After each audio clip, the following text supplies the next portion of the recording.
Wow, okay, so this teacher, Benjamin Fillo, thought it was a good idea to post this online, just being evil. I have about as much sympathy for Charlie Kirk right now as I do for all those farmers across the country who want socialist handouts from the government right now. This is a man who hated the LGBTQ community, That's a who lot. hated women's rights, who Another hated lie. democracy, who thought that he was a big man because he went to college campuses and debated young college students and thought he proved how tough he was with his words that he studied ahead of time. This is what happens. I'm curious if we're going to want to take guns away now from who will inevitably be the white man who shot and killed him. Bye, Charlie. Lord, that's so wrong. But unfortunately for him, his own students were not okay with that post. Listen to this. Gentlemen, hello. I'm Jakar, I'm Caleb. And I'm Brandon Ryan. and as the people of the youth, we've decided to come up and give our perspective on the subject, considering it is our teacher and one of the people that will guide our futures. No matter what anyone says to me, I will never stand for violence, especially of a man who was publicly murdered in front of his wife, one of his children, thousands of students, and other bystanders. Charlie was not a racist, he did not hurt anyone sexually, and he did not kill anyone. Therefore, this was an unjustified cause of death that should never be celebrated. So if you ask me, Charlie's children do not deserve to grow up without their father. Charlie's wife did not deserve to lose her husband. Charlie did not deserve to lose his life because of a different opinion.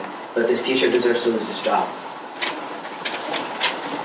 As civilians and people of our great country, we hold ourselves to a higher standard than to support, or worse yet, rejoice in violence. Someone who advocated for an arrested murderer and assassinator of one of the greatest debaters and free speakers of our time should have no place in the classroom, more so around young children. As a student of Barrington High, I did not feel comfortable or safe with one of our teachers supporting violence. We believe this world needs God because something as cruel as this should never be celebrated. God bless Charlie Kirk and rest in peace, Mr. Kirk.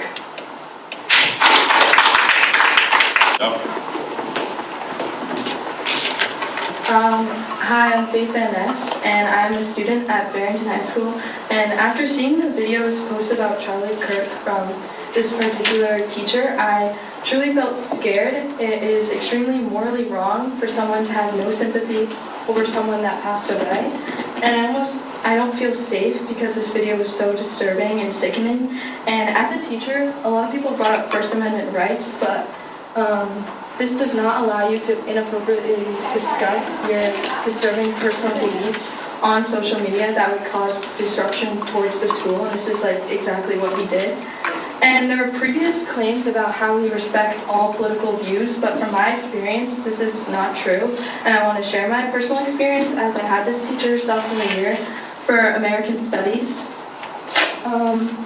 So I have multiple examples, but I'll explain two. So when he taught the Civil War, he claimed that modern Republicans would support slavery, and this is certainly false information and extremely politically biased, and is completely wrong to state this in the first place. He is favoring one side over the other and trying to persuade a political view into our learning.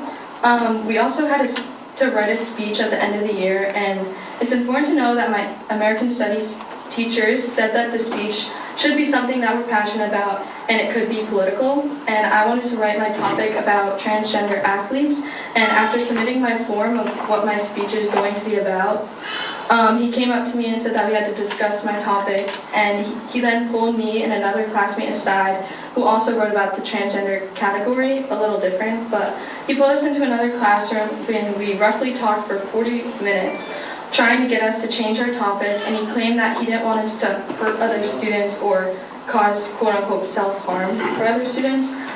He even scheduled a meeting with another teacher to discuss it furthermore, and in the end I ended up not changing my speech, and I wrote about what I wanted to originally. And my classmate, on the other hand, she sadly didn't write about it, and she felt uncomfortable like talking about that, and had to change it. So But after hearing my other classmates' speeches, I realized that I may have been targeted due to my political view. This was shown through another classmate who presented a pro-choice abortion speech, and I think that this is like almost the same level of controversy, if not more, but there was no communication and interrogating on her part, so I think this is completely politically biased, and why did she get to do her speech with no questioning, but I did. And he taught his class in a biased way, trying to engrave this one-sided information and false information into students' minds. So I just wanted to share my personal experiences.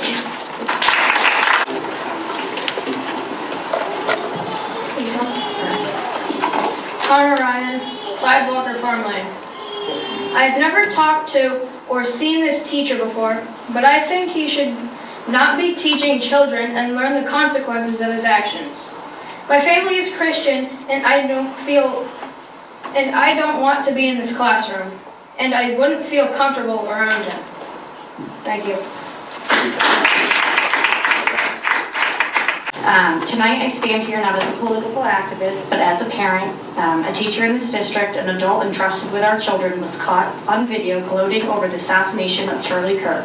Let's be clear, this is not politics, this is not free speech, this is the glorification of violence. I can tolerate teachers of different political beliefs, we all can. What none of us should tolerate is someone in a position of authority over our children mocking a man's violent death. That's not left or right, that's a failure of basic humanity.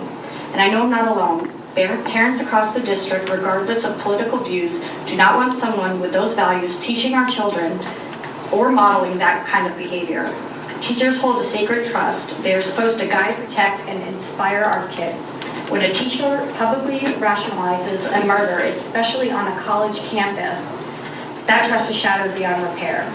This isn't just my opinion. As one commentator put it, ordinary Americans logged onto social media and saw their local nurses, school teachers, administrators celebrating a horrific crime, not just defending it, but cheering it. They realized that no normal human casualty celebrates the mortal demise of a peaceful person.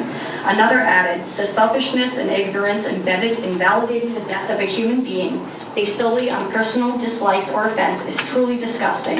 It shows complete lack of empathy, emotional maturity, and lack of a life experience. This is exactly what happened here, and it's exactly why this matters. Free speech means you're protected from government punishment, but it does not mean you're free from accountability in your workplace, especially not in a classroom, and especially not around children.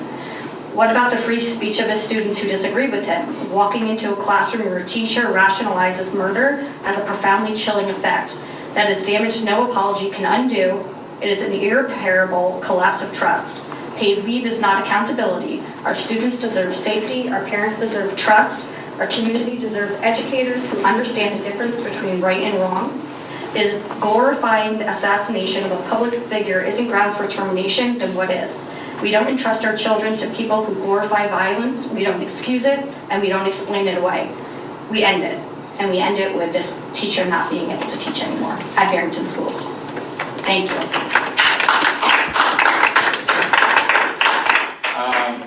I reiterate my comments thanking the public speakers for doing so in a respectful manner. And with that, I open up any comments from my colleagues before I ask for a motion to adjourn. I was struck by and also had considered coming into this meeting the consequences for current students in that class. So I would make sure that we're putting a solution that's nice rather than address that. I agree. Thank you. Okay. May I have a motion to adjourn? So Do I have a second? I'll second that. All those in favor? Aye. We are now in adjournment. Thank you very much. Okay, so as of right now, as you can see from this post from Chris Ashley, acting superintendent, the teacher has been placed on paid leave. I'll say that's a start. You let me know what you think about this in the comment section. God bless you and your family, and God bless these courageous students. Catch you on the next one.